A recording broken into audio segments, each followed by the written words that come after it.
ՀՀՇ-ն դա ամենամեծ չարիքն էր վերջի 2000 տարվա հայոց պատմության։ Համեմատեք Հայաստանը Բելառուսիայի հետ։ Երկու երկիրներ սովետական 91 թվականին իրար հավասար երկրներ։ Հայաստանը համարվում էր Սովետական Միության երրորդ ամենազարգացած երկիրը, 15 հանրապետության մեջ համար 3 տեղում։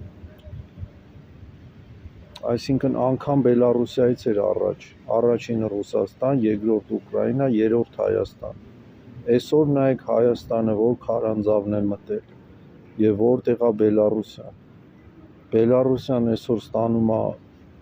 մենակ տասնյակ միլիարդավոր դոլարներ իր գործարաններով արտադրած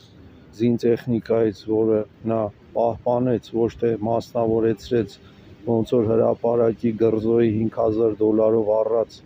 կեղտոտ փողերով գռզոյի կեղտոտ փողերով առած $5000 կաշառք տված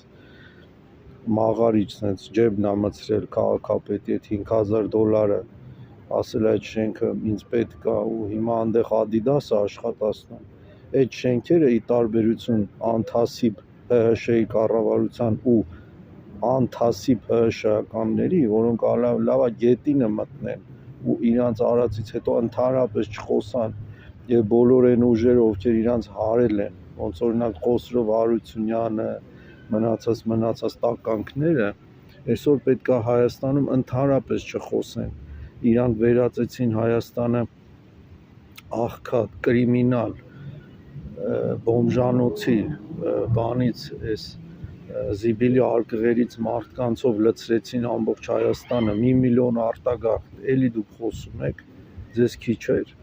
Դուք իրականացրեցիք տնտեսական ցեղասպանություն։ ՀՀՇ-ն դա տնտեսական ցեղասպան է, հասկանում եք։ 1 միլիոն արտագաղթ, 1/3 ժողովրդի, ինչի՞ պիտի թողեր իր հողը լքեր։ Այդքանսկի ցեղասպանության ժամանակ չեն լքել։ Թուրքը 1.5 միլիոն զոռով բռնազավթեց, ուղարկեց Սիրիայի անապատ, իսկ ՀՀՇ-ն ինչ արեց։ 1 միլիոն ժողովուրդ ուղարկեց արտասահման, Ռուսաստան, ընտանիքները բաժանեց, դա ցեղասպանություն չէր։ Ինչ տարբերություն։ Թուրքը զենքով քշեց, սրանք էլ սովածությամբ քշեցին։ Սովամահ անելով ՀՀՇ-ն քշեց հայերին ստերից դուրս, որտեղ ինքը հիմարների, տգետների, էշերի իշխանություն էր։ Ոնց որ օրինակ տգետ հիմար Վանո Սիրադեղյանը, որը ինչ էր գրել, գնդակ թռիր վերև իջիր ցած, եւ դրանով նա նախարար էր։ Առնետների եւ հիմարների իշխանություն էր ՀՀՇ-ն։